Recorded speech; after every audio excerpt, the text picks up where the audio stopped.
Welcome to the Business Buyer Diaries. My name is Nathan Platter. I'm a full-time employee, and I bought a business. I did everything right, from finding the deal, handling all the due diligence on 63 opportunities, and ultimately bought a profitable gym. And boy, was I in for a big surprise as a new owner. I chronicled everything in real time, including the biggest wins to the stressful nights at 2 a.m. I'm sharing my journey without sugarcoating anything, so you don't make the same mistakes that I did. Here's today's episode. So it just hit me, thinking about the purchase agreement that I was trying to do. That was kind of interesting for the business updates and like the lesson learned lately. So we're good to go. Purchase agreement is signed. The broker is having us meet on a weekly basis, and so every Monday we're gonna be having just a group call to see how the deal is progressing, how any work that I need to be doing is I'm getting done, and likewise for the seller, anything they need to be doing to keep the deal moving along. At this point, it looks like the only work is mainly the seller, just to get some clarity of documents over to the lender, but we're looking pretty good there. On Tuesday, I meet with someone who's going to be helping me figure out my legal and tax strategy. So this is the first of 2 studios that we'll be acquiring, and then down the road, there'll be other elements. What I would love to see happen is to buy some of the buildings that I'll be leasing. One might be more possible than the other. But then there may be additional studios on the road. I'd love to turn this into an opportunity to do speaking engagements for both business acquisitions as well as being a powerful, impactful franchisee within a brand and being a consultant/coach for people that want that advice as I undergo the journey and figure it out on the fly, having been a W-2 citizen myself. So I'm meeting with the CPA tax strategy person to figure out how I should do this. He does a lot of tax strategy, bookkeeping, payroll. He's almost like a fractional CFO. And so we meet with him, and he was a referral that some peers have used and that I just plan to start on using. Like at this point, price is important, but the value of not messing up taxes and payroll is so valuable that it's hard to put a price tag other than as long as it's not absurd, it's a good deal. So then there's that.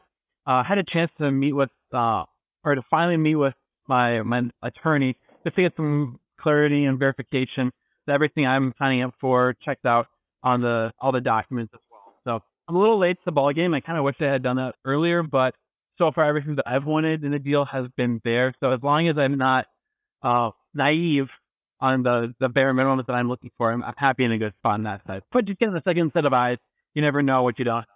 So that'll be on like Monday or Tuesday. And it'll be double checking stuff that I signed moving forward.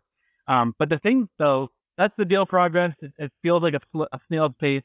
About, just for a timeline, about 35, 40 days ago, I reconnected with the seller or the broker and said like, hey, any distractions I have, they're cleared up. Let's proceed with the deal. And it took us about 2 weeks to get an LOI and about 3 weeks to get a signed purchase agreement. And then from there, it'll take about 30 to 40 days to actually close the deal. So from what I'm told, that's a pretty fast pace. It feels like it's taking forever. But that's the pace we're going. We're kind of going nice and quick. But the big thing that I'm learning from this whole process, after the last podcast, realizing like this is a big deal. Like I'm taking on payroll. I'm figuring out legal structures. My wife and I are both going to be signing on these papers. Like it's a little overwhelming, and the weight of the decisions are starting to add up. And it's starting to get real on that front. And so a little bit of self-doubt, a little bit of imposter syndrome creeps in. But then the random thought hit me that, like, the bank believes in us. Like, they've based them so far, as long as we get the bank approval, looking at the business that we're looking at, which, they're asking they're asking a higher end, but a fair price. It's doing very well cash flow-wise. They've got a good staff in place. Based on my corporate background as an employee and some consulting, and who we are as individuals and our earning capacity and the business, like the bank believes in us, like enough to lend out like $500,000 to buy this gym. Like that's a big deal. Like that's no small, mistake driving. That's no small, like bold claim. And so that was really surprising. Like if we get imposter syndrome, just remember that someone's lending out $500,000 saying that they think that we'll do enough to be able to pay it back, or else they'll be able to recover their investment on us. And so If a friend would have asked me to lend them $5,000, I'd be kind of nervous to do it. Not gonna lie, but yet here a bank is going through a thorough underwriting process, and even though they're backed, even though that they're able to recover a lot of the funds, like someone's putting $500,000 on the line because they believe in us in this opportunity. And so that's the word of encouragement I would give to folks that are either buying or starting a business.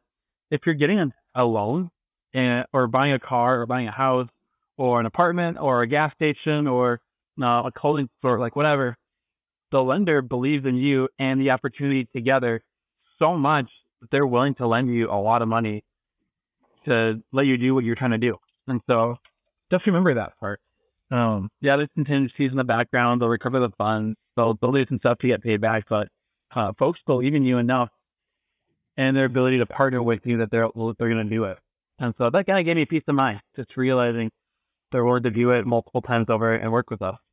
So that's a word of encouragement. That's kind of a fun realization. I'm going to keep today's one a little bit short, but fear not.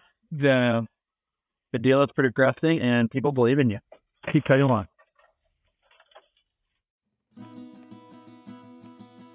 This has been another episode of the Business Buyer Diaries. Subscribe so you don't miss the next episode. I hope you're realizing that business ownership is no cakewalk. Check the podcast notes for a link to the DIY due diligence program, the complete list of show sponsors, and for media inquiries. Music written and composed by Wes Schrock. I'm your host, Nathan Platter.